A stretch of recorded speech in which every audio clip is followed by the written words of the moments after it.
The drive back from the dairy franchise provided the necessary thermal stabilization. By the time Jessie and Kira navigated the sterile corridors of Selkirk Mental Hospital and returned to her assigned room in the telemetry ward, Kira's processing parameters were functioning at a manageable baseline. The room was mathematically predictable. A perfectly rectangular bed, a standard-issue window offering a geometric slice of the frosted Manitoba landscape, and a digital clock emitting a steady, rhythmic pulse of time. Jessie removed his winter layers and took his designated position in the vinyl visitor chair, maintaining optimal proximity without breaching her uninvited physical perimeter. Kira sat on the edge of the mattress, meticulously aligning the hem of her oversized green sweater to ensure the fabric fell symmetrically over her denim jeans. The heavy wooden door swung inward. Aunt Deborah stepped into the controlled environment, her navy blue parka radiating the cold kinetic energy of the outside world. She did not bother with transitional greetings. "I just finished speaking with the medical staff," Deborah announced, her tone sharp and uncompromising. "The doctors have confirmed the ward policy. We are allowed to bring family members in for visitation, but strictly one at a time to manage your environmental load. Your cousin Bert is waiting in the main lobby, and I want to start the rotation immediately." Jessie watched Kira's physical metrics shift instantly. Her hands ceased their smoothing motion on her sweater. Her round hazel eyes widened, locking onto the floor tiles. The steady rise and fall of her chest accelerated into shallow, rapid intervals, a direct physiological indicator of a system overload. "My cardiac rhythm is escalating," Kira stated, her voice tight with suppressed panic. She looked up at Deborah. "Are the familial introductions strictly mandatory at this current timestamp? Is there an option to indefinitely delay this variable?" Deborah frowned, folding her arms across her chest in a defensive posture. "Why on earth would you want to delay it? They have been waiting all morning. They are your support system, Kira. Why not let them in?" Kira's fingers curled into tight fists against her thighs, her knuckles turning white. "Because my internal data is corrupted. I am still processing the behavioral outputs I exhibited during the unauthorized chemical breach. My nocturnal cycles are plagued by vivid, looping nightmares of that exact day. I do not have control of my own architecture. I feel like a monster." Jessie stood up immediately, covering the distance between the vinyl chair and the bed. He did not hesitate to cross the physical boundary. He reached out and gently enveloped her rigid, trembling hand within his own warm grip, providing an instant, heavy sensory anchor. "Your self-assessment is factually incorrect," Jessie told her, dropping his voice into the precise, clinical cadence she required for processing. "You are not a monster. Your hardware was infiltrated by a highly concentrated synthetic hallucinogen. The erratic behavior was a direct consequence of a compromised medication variable, not a flaw in your core identity. The substance forced the system crash." He turned his head toward Deborah, shifting his tone back to the median population standard. "Deborah, you need to back off. The exposure therapy out there was already a massive load. She's exhausted, and pushing a family rotation right now just isn't safe for her." Deborah's jaw tightened.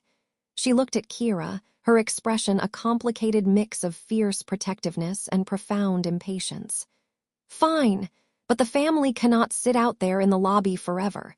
When exactly will be a good time for them to see you?" Kira swallowed hard, keeping her visual focus on the exact point where Jessie's hand held hers. "When the nocturnal data loops cease.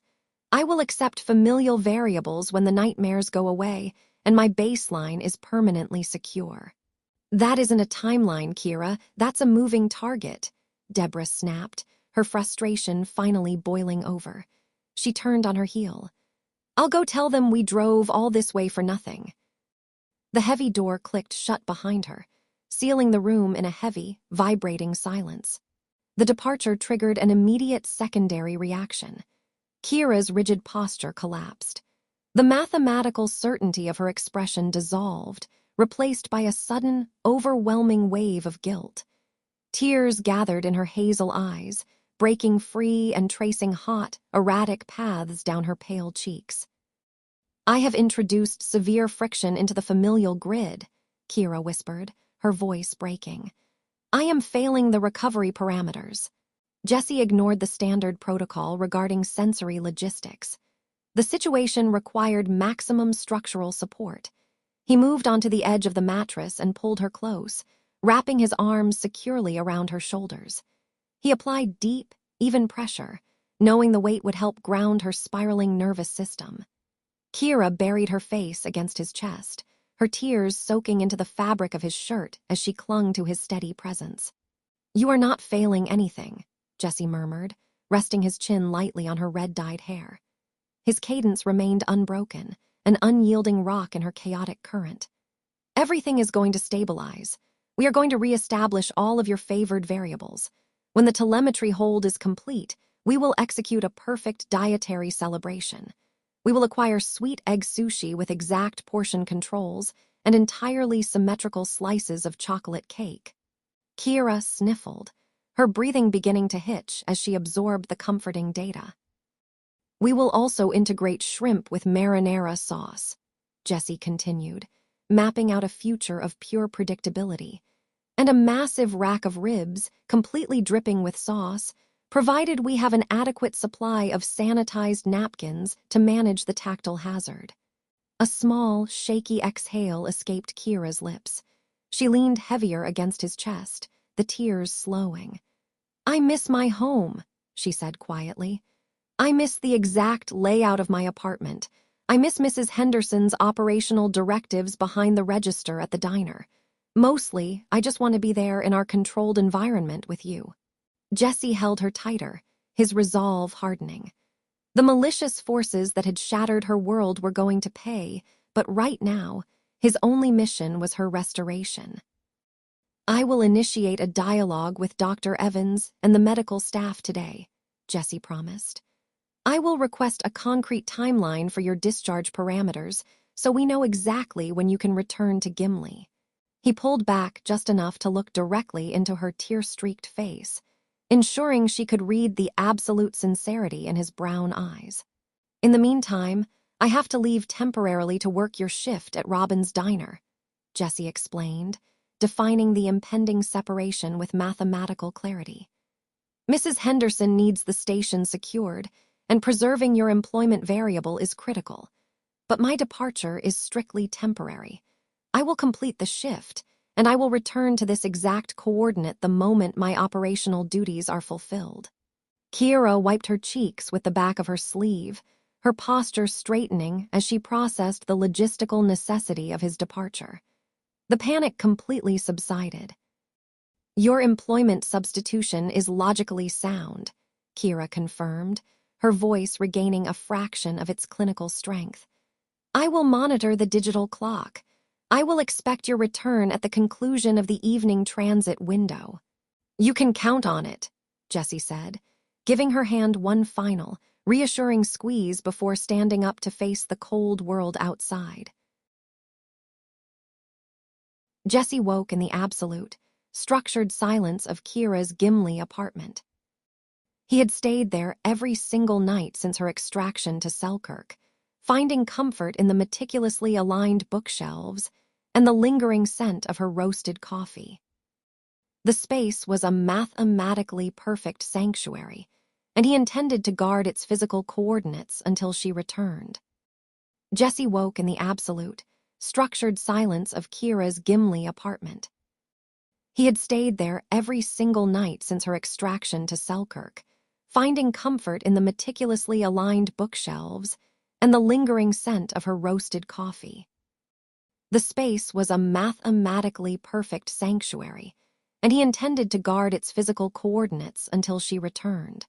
He carefully smoothed the sanitized cotton blanket over the sofa, ensuring the edges were perfectly parallel to the floorboards, before pulling on his heavy winter layers. Leaving the apartment, he locked the newly repaired deadbolt and braced himself against the biting winds sweeping off Lake Winnipeg, beginning his transit to Robin's diner. The morning rush at the diner was already a chaotic matrix of clinking ceramic and overlapping conversations. A typed notice was firmly taped to the front glass door, asking patrons to respect the privacy of the staff. Despite the visual boundary, the town's rumors continued to circulate in the warm, coffee-scented air. They were significantly less aggressive than the initial shockwave of gossip, but the snobbish whispers still irritated Jessie's nerves. He did not have to confront them, however. Mrs. Henderson operated behind the counter like an unyielding operational firewall.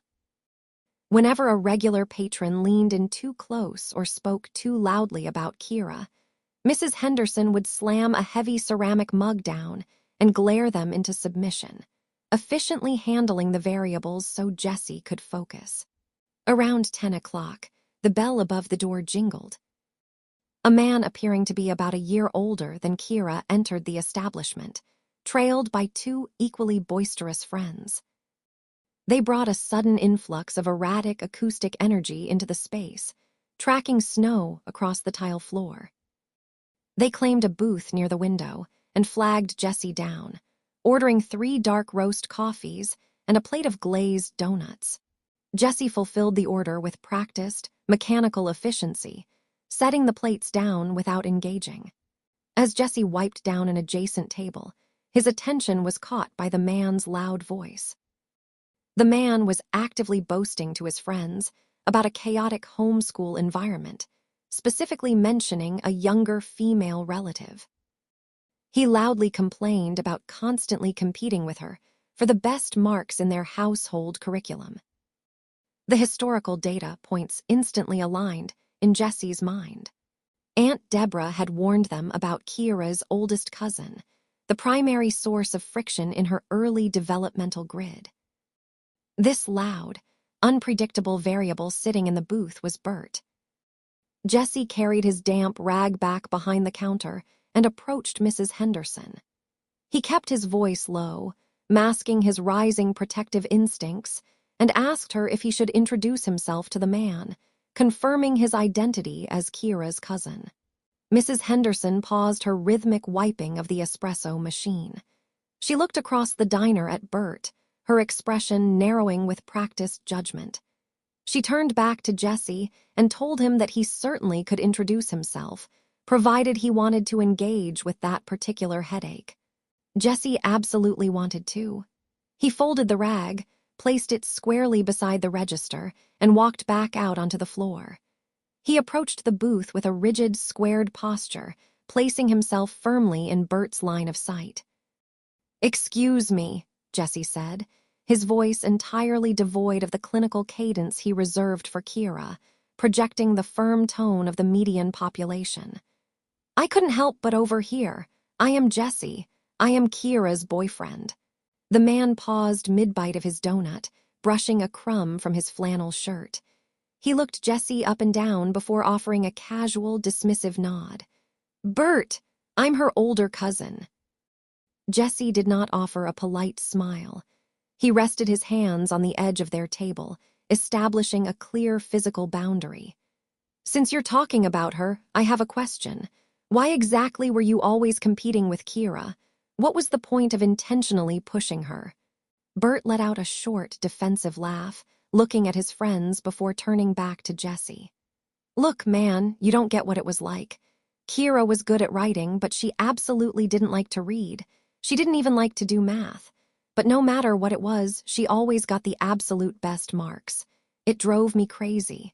I just wanted to be the favorite for once, you know." Jessie processed the flawed logic. Bert had interpreted Kira's reliance on mathematical predictability as a personal insult. Before Jessie could correct the faulty assumption, Bert leaned forward.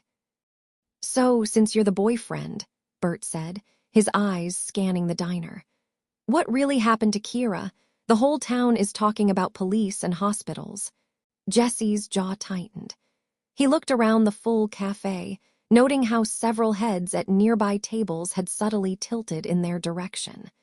The acoustic environment was entirely compromised by snobbish locals hungry for tragic gossip. I am not going to discuss what happened in a full cafe, Jessie stated flatly, his voice hard enough to cut glass. The people around here are snobbish, and they do not need any more ammunition. If you want a status update, I suggest you ask your Aunt Deborah. Jessie turned his back on the booth without waiting for a response, returning to the absolute safety of the prep station. Meanwhile, miles away in the sterile environment of Selkirk Mental Hospital, Kira sat symmetrically on her institutional mattress. Her hazel eyes traced the red digital numbers of the wall clock. The initial relief of her stabilizing baseline had shifted into an exhausting, unmanageable boredom. Her physical coordinates were confined, and her mind was left to loop anxiously over the vivid, terrifying nightmares that had plagued her sleep cycle since the chemical breach. She required an external data source to help recalibrate. A gentle knock sounded at her door. The hospital reverend, a soft-spoken older man in a subdued gray suit, stepped into the telemetry room for his scheduled pastoral rounds. Kira immediately addressed him. My nocturnal cycles are severely corrupted. I am experiencing continuous looping dreams regarding the unauthorized chemical breach. I require an actionable protocol to get rid of them. How do I eliminate this data? The Reverend smiled kindly, keeping his hands clasped loosely in front of him. There is no immediate procedure, Kira. The distressing dreams will naturally dissipate in time. Kira frowned, her fingers tapping a frantic, uneven rhythm against her denim jeans. That is an inefficient timeline. Is this an ongoing punitive variable? Am I being subjected to these nightmares as a punishment because I failed to be a social butterfly like the rest of my boisterous family? The Reverend shook his head slowly, his voice dropping into a comforting, steady rhythm. No, Kira, God does not punish like that. Your struggles are not a penalty for who you are. Kira processed the Reverend's variables. The concept of time as a healing mechanism was mathematically frustrating, but the confirmation that her nightmares were biological rather than punitive lowered her internal pressure. She pulled her green sweater tightly around her shoulders, deciding to log the Reverend's words as a secure anchor until Jessie returned.